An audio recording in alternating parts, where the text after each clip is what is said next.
कालच्या या सगळ्या घटनेवर धनंजय मुंडे यांचा राजीनामा मागितला जातो म्हणजे विरोधकांकडे. एक सहकारी मंत्री आणि बहीण म्हणून यावरची तुमची काय प्रतिक्रिया? हे पहा, मी ह्याच्यावर प्रतिक्रिया देण्याआधी मी एक कोट करेन की ह्याच्यावर अजित पवारांनी प्रतिक्रिया दिली आहे. ते उपमुख्यमंत्री आहेत आणि राष्ट्रवादीचे ते सर्व आहेत आणि त्यांनी प्रतिक्रिया जी दिली आहे त्या प्रतिक्रियेला काउंटर करण्याचं माझं काही कारण नाही. ते जर म्हणतायत की त्यांना जोपर्यंत शोध लागत नाही तोपर्यंत कारवाई करणं अनुचित आहे आणि जर अजित पवार म्हणतायत की जर शोध लागला कोणाचाही संबंध असेल तर त्याला सोडणार नाही आणि मी काल त्यांचं वाक्य अगदी माझंही असेल तरी मला सोडणार नाही, तर हे त्यांनी म्हटलंय. त्यामुळे ह्या विषयाला रोज रोज काय नवीन बाईट मिळू शकतील तुम्हाला. सुरेश धस जे आहे, सुरेश धस जे तुमच्याबद्दल बोलतायत की पंकजाताई तुम्ही गप्प का आहे, तुम्ही बोलत असं ते त्यांचा सवाल आहे. आता मी बोलतेच आहे ना, आता कुठे गप्प आहे? कोणाच्या सवालांना उत्तर द्यायचं मी काही कारण नाही.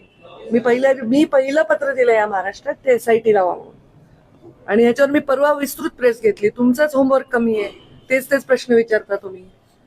तुम्ही प्रेसला तुमच्या TV9चा कॅमेरा होता, तुमचा ABPचा होता, Zee24 होता, पुढारीचा सगळेच होते. मी विस्तृत प्रेस घेतली याच्यावर. माझ्या बोलण्यामुळे हे राज्य हलणार असतं तर मग ह्या गोष्टी हे पहिले का नाही बोलले? ज्या अनेक गोष्टी ते आता बोलतायत ते मागच्या 2 वर्षात का नाही बोलले? ह्या सगळ्या प्रकरणामध्ये स्पेसिफिक परळीचं गुन्हेगारीकरण याच्यावर बरीच आता चर्चा होऊ लागली. मग एका वर्षामध्ये 109 मृतदेह आढळून आले वगैरे. ही तुमची सामाजिक जबाबदारी. मला ते आकडे माहित नाहीयेत. म्हणजे पण ही गुन्हेगारी खरंच परळीतच स्पेसिफिक असं झालंय का? त्याच्याबद्दल तुमचं मत? मला ते नंबर्स माहित नाही. नंबर जाऊ द्या, पण हे गुन्हेगारीकरण बीड मध्ये नाही फक्त परळीमध्ये आहे. बीड बदनाम कुठेतरी परळीला बदनाम करण्याचं देखील असं आहे का? म्हणजे त्यांच्यामुळे तर बीड बदनाम झालंच आहे ना. कारण शेवटी या विषयाचं ज्या पद्धतीने मांडणी झाली आहे राज्यभरामध्ये त्याच्यामुळे राजकीय भूमिका न घेता जर ह्या विषयाकडे संवेदनशीलतेने बघितलं असतं तर असं झालं नसतं. आम्ही बीडमध्ये राहतो आणि बीडमध्ये आम्ही रोज राहतो. एक महिला आहे, मी आज बीडमध्ये काम करते, एक महिला राजकारणी आहे. बीड ज्या जिल्ह्याने एका स्त्रीला नेता म्हणून स्वीकारलाय. खासदार राहिलेले आहेत तिथे केशर काकू क्षीरसागर, रजनीताई पाटील, प्रीतम मुंडे, विमलताई मुंदडा पालकमंत्री राहिल्या आहेत. मला वाटतं ज्या जिल्ह्यामध्ये लोक इतके स्वाभिमानी आहेत की सगळ्यात कष्टाचं जीवन असणारे ऊस तोडणारे माणसं मायग्रेट होऊन बाहेर काम करतात, त्या जिल्ह्याचे स्वाभिमानी असते ना. नाही तर दरोडे करायला गेले असते लोक, काम करायला कशाला गेले असते बाहेर.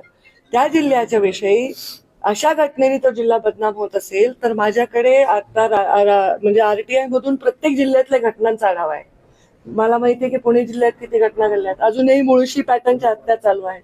नागपूरमध्ये परवा मी अधिवेशनात असताना एका महिलेला पेट्रोल भरत असताना तिने एका तरुण लोकांवर थांबवलं म्हणून नाक घासून तिला पायावर चपलेवर तिला माफी मागायला. अशा अनेक घटना राज्यभर घडत आहेत आणि म्हणून ही घटना निर्घृण आहे. तिचा आम्ही तीव्र निषेध केलेला आहे, वेळोवेळी केलेला आहे. तुम्ही मलाच का सिद्ध करायला लावताय की मी बोलत नाहीये, मी हे करत नाहीये? माझी भूमिका काय आहे? मी पर्यावरण मंत्री आहे. माझ्याकडे ती भूमिका असती तर मी त्या भूमिकेत बोलायला पाहिजे. दुसऱ्यांच्या भूमिकेत हस्तक्षेप करणं माझं काम नाही.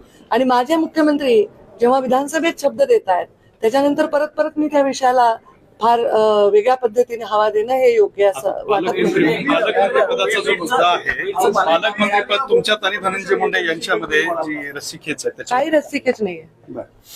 तुम्ही काही बोलू नका, काही बोलताय तुम्ही. आणि किती बालिशपण आहे तुमचा. माझे विषय काय, तुम्ही बोलताय काय? काय आमच्यात रस्सीखेच आहे?